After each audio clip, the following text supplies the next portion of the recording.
ஓம் சரவணபவ. அடுத்த 7 நாட்களுக்கான முருகனின் வாக்கு என்னன்னு பார்க்கலாம். வெற்றிவேல் முருகனுக்கு அரோகரா. என் அன்பான நேயர்கள் அனைவருக்கும் கந்தன் அருள் சூழட்டும். இந்த வாரம் தணிகை மலைநாதனின் அருளாசியுடன் ஒரு புதிய தொடக்கத்தை நீங்க காண போறீங்க. 5ஆம் படை வீடான திருத்தணிகை முருகன் உங்களுடைய வாழ்வில் உள்ள சினத்தையும் குழப்பத்தையும் தணித்து அமைதி தரப்போகிறார். எத்தனை கஷ்டங்கள் வந்தாலும் கவலைப்படாதே, உன் கூட நான் துணையா இருக்கிறேன். இதுவே முருகனின் முதல் வாக்கு. உங்களுடைய வாழ்க்கை போராட்டத்தில் நீங்க தனியா இல்லைங்க. வேல் ஏந்திய கைகள் உங்களை பாதுகாக்கிறது. ஃபர்ஸ்ட் கார்டுல இருக்கிற இருவர் இணைப்பு இந்த வாரம் உறவுகளில் ஒரு சுமூகமான நிலையை காட்டுது. பிரிந்திருந்த குடும்பங்கள் ஒன்று சேரவும் கணவன் மனைவி இடையே புரிதல் அதிகரிக்கவும் வாய்ப்பு இருக்கு.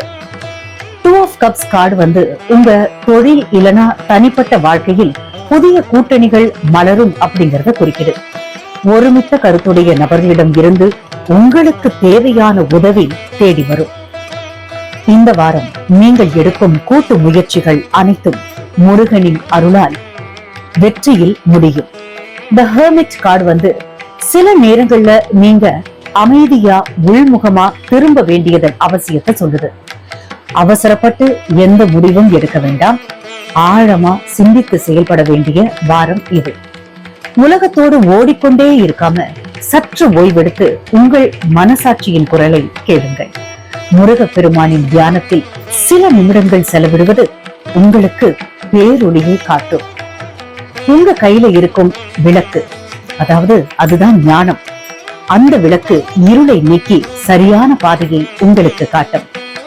மற்றவர்களுடைய வதந்திகளை பொருட்படுத்தாமல் உங்கள் இலக்கில் மட்டும் கவனமா இருங்க.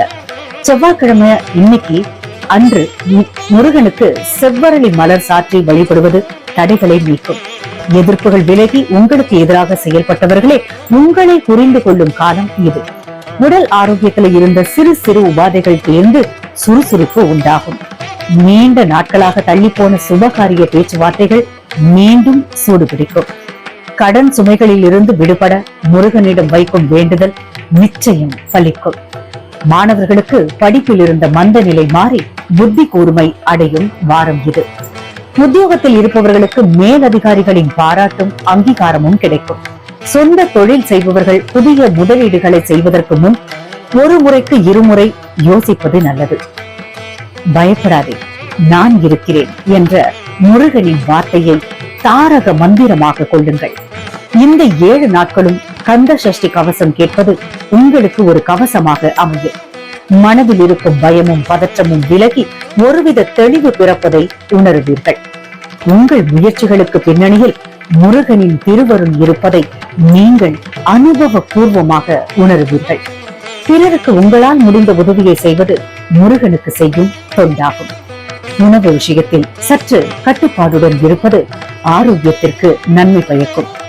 தேவையற்ற வாக்குவாதங்களை தவிர்த்து மௌனத்தின் வலிமையை இந்த வாரம் பயன்படுத்துங்கள். திருத்தணிகை முருகனின் திருமுகம் நினைத்தாலே தீராத வினைகள் தீரும். வரப்போகும் மாற்றங்களை முருகனின் பிரசாதமாக ஏற்றுக்கொண்டு முன்னோக்கி செல்லுங்கள். உங்கள் வீட்டின் பூஜை அறையில் ஒரு தீபம் ஏற்றி முருகனை மனதார வேண்டிக் கொள்ளுங்கள். நம்பிக்கையோடு தொடங்கும் இந்த வாரம் உங்களுக்கு மன நிறைவையும் நிம்மதியையும் தரும். வெற்றிவேல் முருகனுக்கு அரோகரா. கந்தன் அருள் என்றும் நிலைக்கட்டும்.